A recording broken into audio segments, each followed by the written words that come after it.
February 17th, 2021, 9 in the morning. 20 seconds of explosives turned Trump Plaza into a cloud of concrete dust. 3,000 people watched from the beach as a billion-dollar casino collapsed in on itself. Today, that site is a 10.7-acre hole in the center of the Boardwalk.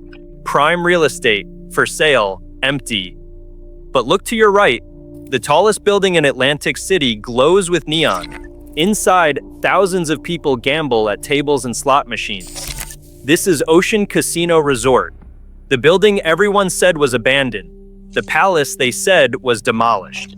Here is the paradox. In 2025, Atlantic City generated nearly $7 billion in gambling revenue, the highest total in history, higher than the 2006 peak everyone talks about, higher than Las Vegas in some categories. So what happened to Atlantic City? Why does the Boardwalk have empty lots and boarded windows if the industry just hit record profits? Why are some casinos ghost buildings while others are packed? This is not a story about a city that died. This is a story about a casino empire that stopped being buildings and started being apps, and the billion-dollar palaces that could not make the jump. In 1976, Atlantic City was broke. The grand hotels from the 1920s were demolished or converted to nursing homes. Unemployment hit 12%. The city was dying. Then New Jersey legalized casino gambling, but only in Atlantic City, not Newark, not Jersey City, only here. For 14 years, from 1978 to 1992, Atlantic City had a legal monopoly on East Coast gambling. Resorts Casino Hotel opened May 26, 1978. It was the first legal casino outside Nevada in 68 years. 20,000 people showed up on opening day, and they stood in line for 6 hours.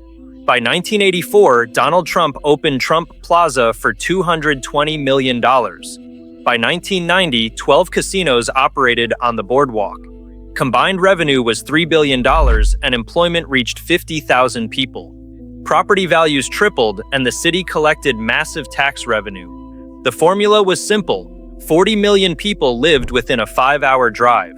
If they wanted to gamble legally, they had to come here.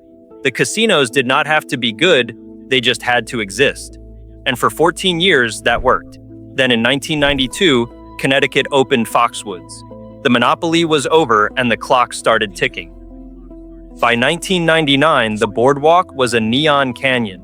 Trump Taj Mahal towered above the beach, its gold minarets visible for miles. Inside, 10,000 slot machines rang constantly. High rollers landed helicopters on the roof. Revenue peaked in 2006 at $5.2 billion. The Borgata alone made $600 million. 12 casinos operated at full capacity. Everyone thought it would last forever, but 2006 was a trap. Over 70% of that revenue came from slot machines. It was the convenience side of gambling. Atlantic City was not selling an experience. It was selling proximity. You came here because you had to, not because you wanted to. That same year, Pennsylvania legalized slots, then table games, then full casinos. Delaware built 3, Maryland built 6. New York planned casinos in the Catskills. The 9 a.m. bus from Philadelphia that used to come to Atlantic City started stopping at Parks Casino instead, 45 minutes closer. The Baltimore buses went to Maryland Live. The New York buses went to Yonkers. Atlantic City went from being the only option to being one option among dozens. And when proximity is your only advantage, the closer casino always wins. January 13th, 2014, the Atlantic Club closed. 1,600 jobs were gone. 4 months later, the showboat closed. Then the unthinkable happened. Revel Casino, the most expensive casino ever built in Atlantic City, shut its doors. Construction cost was $2.4 billion. It opened in April 2012 and it closed in September 2014. Just 2.5 years. The building was so new, the carpet still smelled like glue. Revel was supposed to save Atlantic City. Glass towers overlooked the ocean, luxury suites, and high-end dining. No smoking was allowed anywhere, which turned out to be a catastrophic mistake. In 2012, the target customer for Atlantic City casinos was a 65-year-old smoker from Philadelphia. Revel banned their core demographic. Then Trump Plaza closed in September 2014. 4 casinos closed in 8 months. 8,000 jobs vanished. The Trump Taj Mahal held on until October 2016. A union strike over health benefits shut it down. 3,000 more workers were out of work.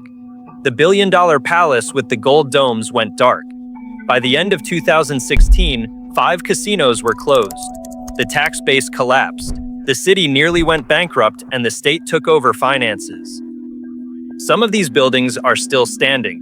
The Atlantic Club Tower, 23 stories tall, sits empty on Pacific Avenue.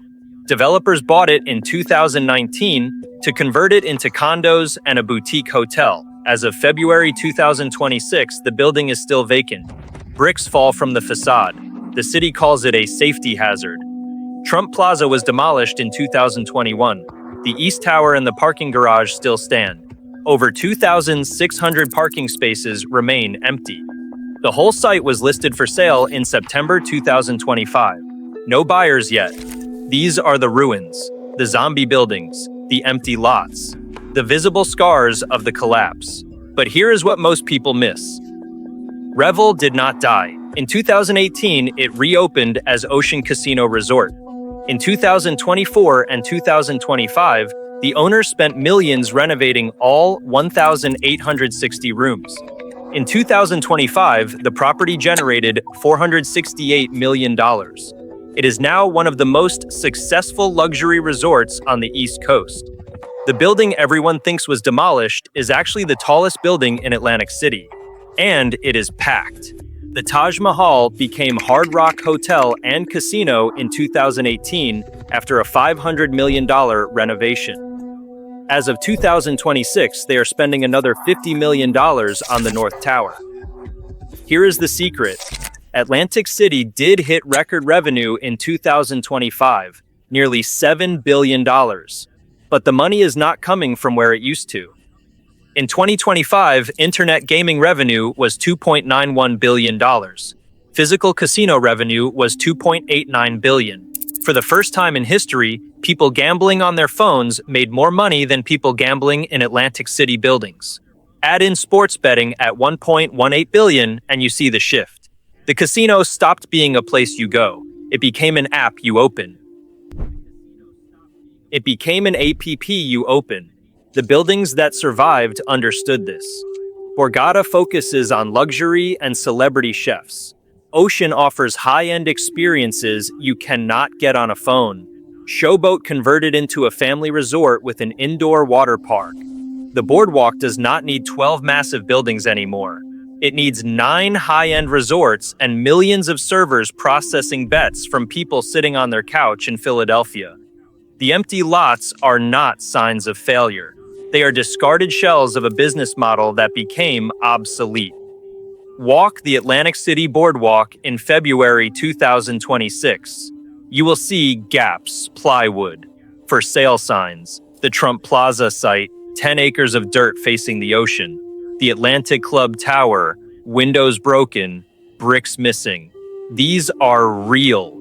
The ruins exist, but they exist next to record profits, next to the Ocean Casino packed with guests, next to the Hard Rock under renovation, next to an industry that just made $7 billion. The ruins are not evidence that Atlantic City died. They are evidence that the era of the monopoly palace is over. For 14 years, the city built billion-dollar boxes on the assumption that people would always have to come here. That proximity was enough. They were wrong. Proximity is a commodity, experience is a destination, and the internet is everywhere. Atlantic City is still here. It is still making money, but the buildings that could not evolve into something beyond convenience are gone. What remains are the palaces that learned to compete and the empty lots where the others used to stand. The ghosts on the boardwalk are not the ghosts of a dead city. They are the ghosts of a business model that finally ran out of captive customers. If you think Atlantic City should tear down the remaining zombie buildings or try to save them, leave a comment below. Thanks for watching. Don't forget to subscribe for more abandonment documentaries from across America.